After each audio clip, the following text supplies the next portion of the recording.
Sa inaakala ko na ikaw ang tadhana ko, walang-wala dito sa isipan ko na ikaw ang kapalaran ko. Akala ko hanggang sa panaginip na ako ay mamahalin. Salamat sa ating buong may kapal, ikaw pala'y bigay niya sa akin. Ngayong sinta, tayo nang nasa altar, ang puso ko'y puno ng saya. Di ko may waglit sa damdamin ko ang labis na tuwa.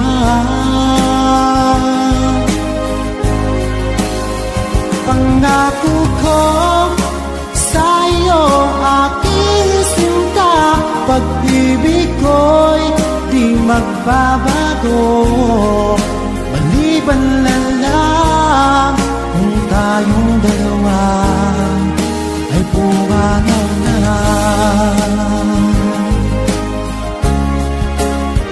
Ngayong araw, ang pag-iisang dibdib nating dalawa o giliw ko. Mga magulang natin, sila ay nagkasundo, saksi ang lahat sa ating dalawa.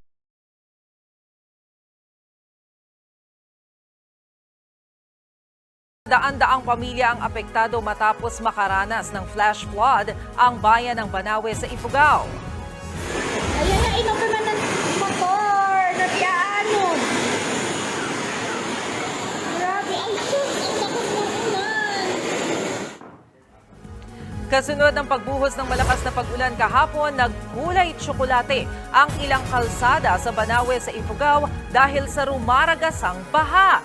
Ang isang kotse humambalang na sa daan dahil sa lakas ng ragasan ng tubig. Nakunan din ang isang tricycle na inaanod na ng baha. Lumambot din ang lupa sa ilang lugar, lalo na sa ilang may matatarik na parte. Kaya naman ang ilang bahay gumuho at nahulog na sa bangin.